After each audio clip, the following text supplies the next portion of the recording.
Meninggal urang kenang sihir, urang meninggal di poh ligong, Bandung-Bandungnya mendapatkan pahala syahid. Sapoki urang kenang penyakit paun, yakni penyakit corona. Corona bagian daripada penyakit paun. Urang yang hana azab kubur, hana dipariksa di yaumil mahsyar, urang yang damang surga, watetlu babintu surga ditanya oleh malaikat, hai awai kat awak katanya kena walago, kami dipariksa di pasal qada di yaumil mahsyar, dijawab di urang-urangnya Bandung, kamu malaikat hana tempat periksanya. Pergi katanya Bandung kalian lewati suratal mustaqim, kamu ya malaikat hana mentupat suratal mustaqim. Camang surga secepat kilat. Maka karenanya ibu-ibu, bapak-bapak boleh bersedih bahwa almarhum dan almarhumah keluarga katanya Bandung yang kagebumikan, buh di sino, buh di tempat yang lain, yang meninggal pada saat tsunami, urangnya Bandung wate dilet ia tetap babah la ilaha illallah, la ilaha illallah, la ilaha illallah. Lun yakin urangnya Bandung meninggal dalam keadaan selamat iman. Jadi kajet piuh sedih bekle, apalagi Nabi pesan kepada kita tanya biubin bergembira. Karena hanyut dalam kesedihan yang merupakan sumber penyakit. Ditanya handubi terlalu larut laju-laju dalam sedih. Ditanya oleh Rasulullah udip dalam keadaan bergembira dan boleh senyum. Wa tabassumuka fi wajhi akhika sadaqah, senyumanmu pada saudaramu itu adalah sedekah.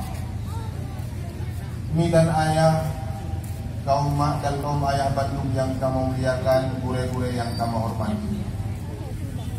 Tanya baknya bagi kita baca doa bersama yang dipimpin oleh guru kita baba. Doa yang kita bacakan tam doa ba Allah untuk kepada almarhum dan almarhumah Bandung.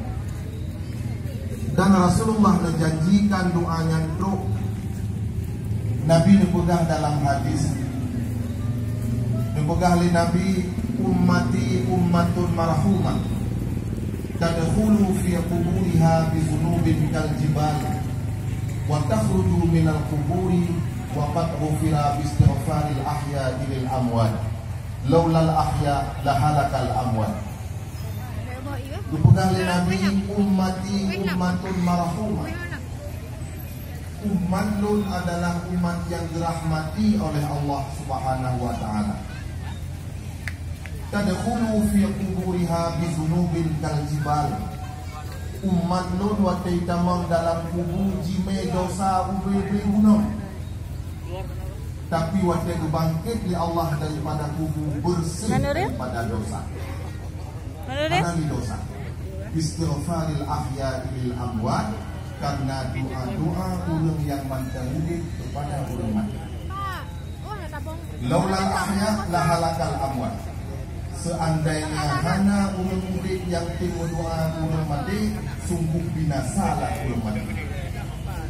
Dung yang dua dosa wadah geluk dan kubur, yang tudungnya ditengah belum singa.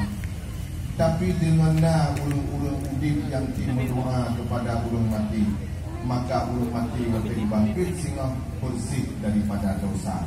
Dasarnya tu ulama-ulama ditanya berpegang doa sama dia, ba'urah nunjuk, ba'urah hebdo, ba'urah kutlu, dan selanjutnya.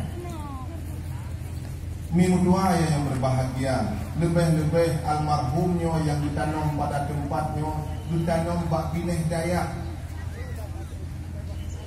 Bak bineh dayah ditanam, bak tempat yang cukup lebih rahmat oleh Allah. Nabi nepegang, iza marra muta'allim ala qaryatin yarfa'ullahu al-azaba arba'ina yawman fi maqabiri tilkal qaryah. apabila dilalui oleh sidra orang daya atau sidra orang santri atau orang yang tengah belajar ilmu agama, bila orang yang dilewati sabah-sabah kampung, yarfa'ullahul azaba arba'ina yauman, Allah akan angkat azab 40 pura fi maqabiri tilkal qaryah, kepada orang-orang yang dalam tubuh di dalam kampungnya. Ini desa Sirot, Dayah desa Sirot. Dengan anak daya atau santri daya, apalagi guru-guru di daya, dilewati bijak-jak di dalam kampung, yang urang dalam tubuh, siga lewat urang je, penuh hurau angkat azab, apalagi di hurau lewat. Maka sangat berbahagialah bagi kita yang nadayah di kampung atau nabalebet di kampung. Yang nekalan hadisnya dalam kitab Matla'ul Badrin, bahawai kitab Bak Fadail Ilmi. Karenanya ibu bapak dan sekalian, kitanya dari uronyo tertenangkan jiwa kitanya bahwa almarhum dan almarhum